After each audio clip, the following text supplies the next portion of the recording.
Greetings, this is TK Trav, aka Travis Magus, here with LVX777.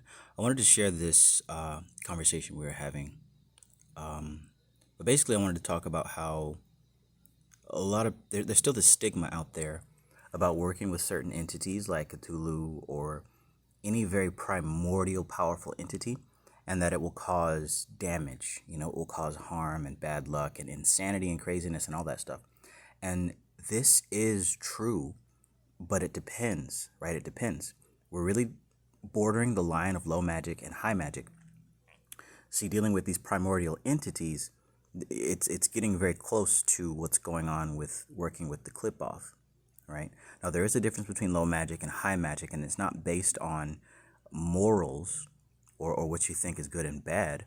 But low magic and high magic have to do with the difference between working magic in appeasement of the ego, right? And I'm not talking about ego as far as pride and shit like that, but ego as the yoga practitioners or the tantrics put it, right?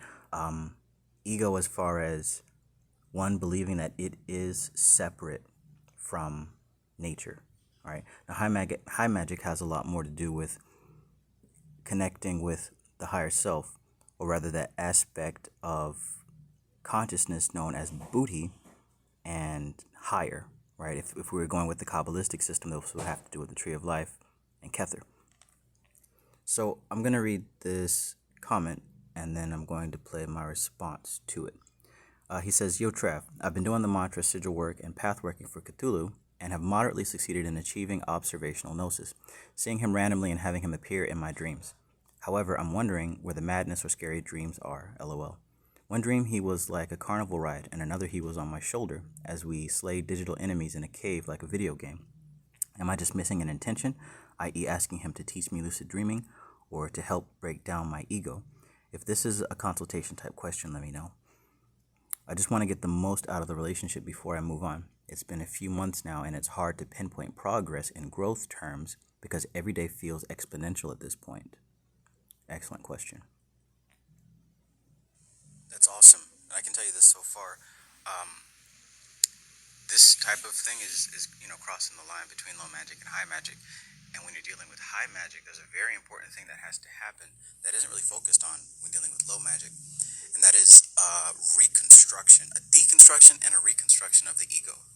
All right, basically the ego, as we know it, has to be disassembled and reassembled in a stable framework, right? Because when you're going to start dealing with higher powers, the ego has to be stabilized so that it doesn't fall apart and completely crack. Now, like I said, this is something that has to do with high magic, which is something that most people do not do, right? Most practitioners do not do high magic. They all do low magic, so they're not working on their ego.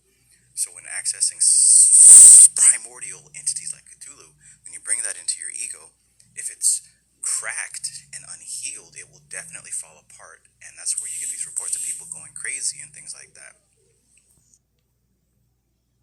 I mean, it makes perfect sense. The people who experience this madness, the bad luck, and they're going insane, they can't handle it, and all the stuff that they warn us about.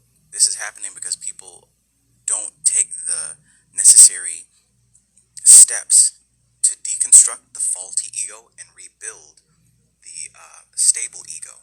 Now, this isn't just something that I'm saying because I think it's cool, but I'm reading a lot of books right now about high magic, and also about where the Europeans got their shit from in India.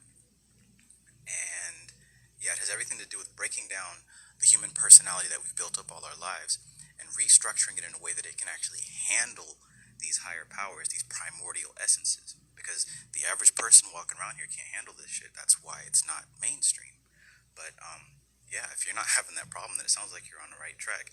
This is why I talk about Taoist Shuddhi and yoga and all this stuff, because it has a side effect of balancing the ego. All right, so yeah, I just wanted to share that because I thought that it would be, useful. I thought it would be something that could be kept in mind, because a lot of people are having difficulty with spirituality because they don't have much of a context to put things into. So we're getting a bunch of random information from random sources, and there's no real way to verify anything because, our foundation is all faulty. So one of the big reasons why I have a major focus on yoga and tantra and things like that is number one, because this, from my research, is the origin of most all spiritual practices that I've come across. And number two, because it has a side effect of balancing the ego. So when you do eventually get into working with higher powers, your ego's not going to suffer and go through living hell, because it's being ripped apart and disassembled.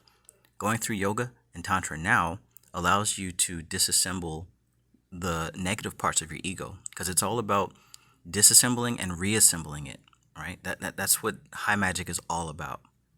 So yeah, I hope that you're able to find that useful. This is TK Trav, aka Travis Magus, here with LVX777. Peace, guys. Also this.